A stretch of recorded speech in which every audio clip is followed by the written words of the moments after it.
Quentin, oh geez, great guy, excellent speed, can pretty much run any route that there is. Really doing a great job. We're really excited about him. So I guess now we can add Quentin Johnston to the list of players that have been playing well and that we can expect to have a good season, hopefully. I mean, I know a lot of people aren't going to be hopping on the Quentin Johnston train, and I get it because it's very early, but at least he is impressing guys rather than us just not really hearing anything about him. That would make me worried.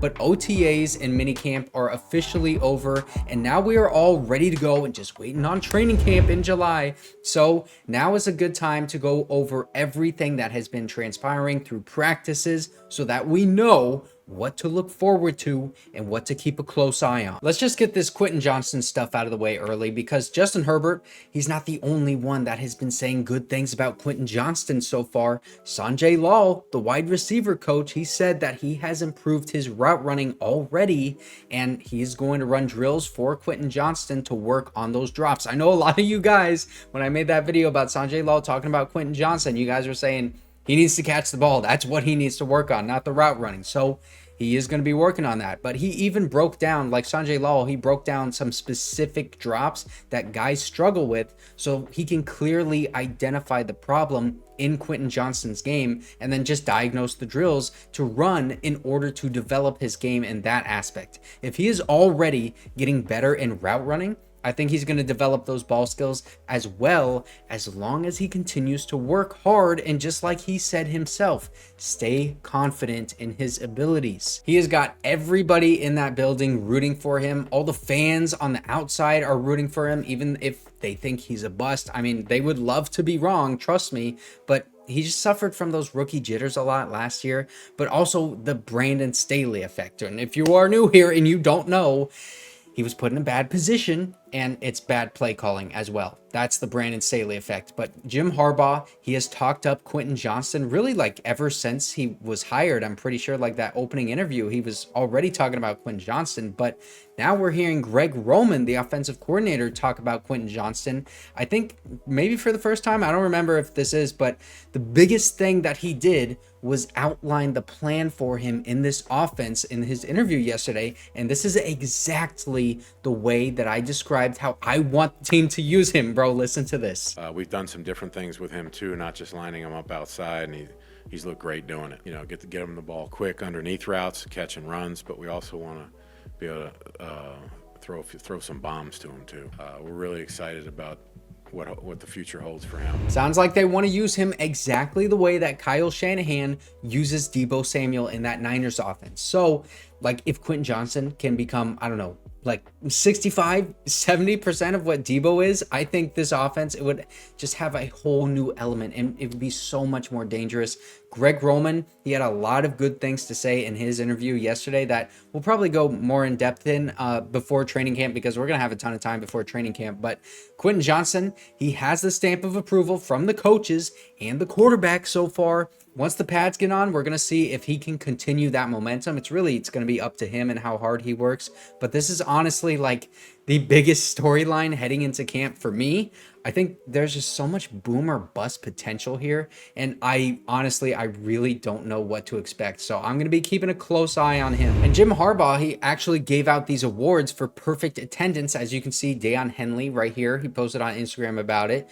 Jim Harbaugh talked a little about this in his interview, and he basically said that, you know, just showing up, trying to get better every day, it's a big thing, and it really just kind of shows intent of doing what it takes to better yourself. He also said that there is no question that you will get better every day if you show up. And he might just be right because of the environment and culture that he has already established here. I do think that it's a little bit funny because you could see this as just like a participation trophy, like in a football league. But, you know, obviously a lot of the practices, they were involuntary, and guys, they have their own lives, they have their own families and things. You know, the workouts too were involuntary. So showing up every day, it really is a big deal in the NFL because not every player is willing or able to do that. I mean, just look at the Jets and Aaron Rodgers. He wasn't there for minicamp. We don't have that kind of drama here. Like, players, they want to be in this building and they want to play for Jim Harbaugh. Now, that is another big takeaway from these practices. Guys like Joey Bosa, Khalil Mack, Derwin James, Justin Herbert, the leaders of this team, right? And then every other player that has been available to the media, they have not just said that they are happy with Jim Harbaugh, but they were going on and on about how great of a leader that he is and how much they love him as a coach.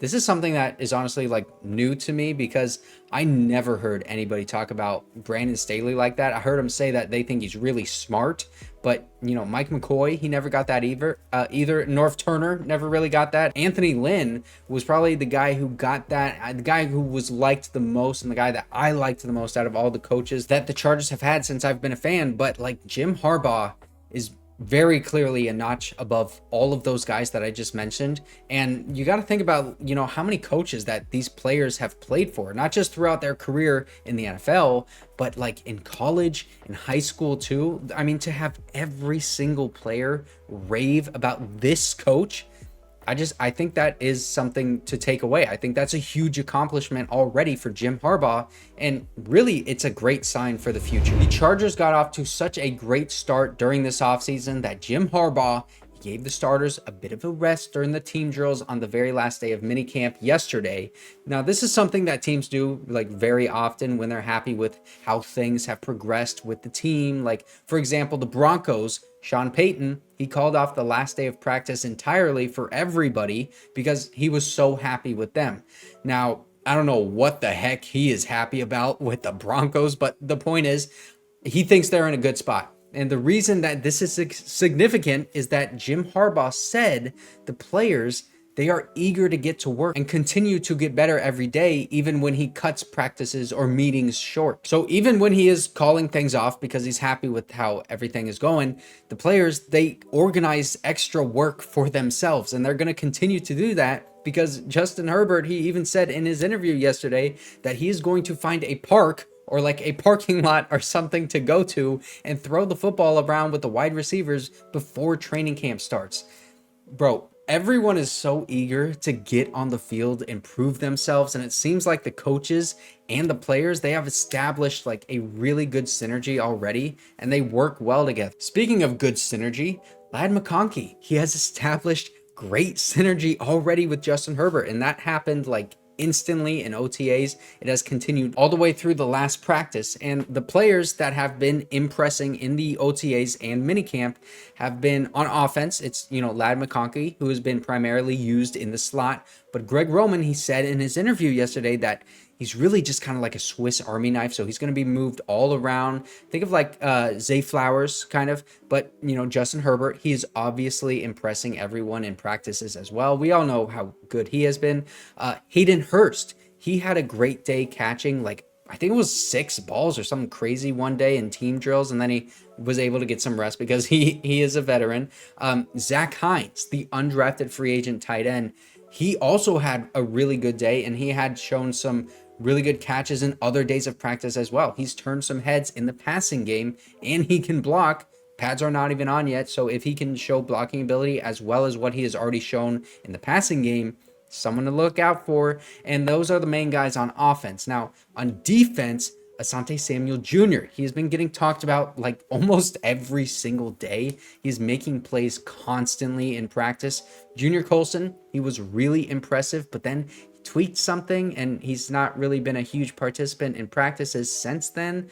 Derwin James, he is standing out as a clear leader, playing really well on the field as well. And then very recently, Tarheeb Still, he's shown a bunch of improvement, got the attention of Jesse Minter and Derwin James, the leader on the defense.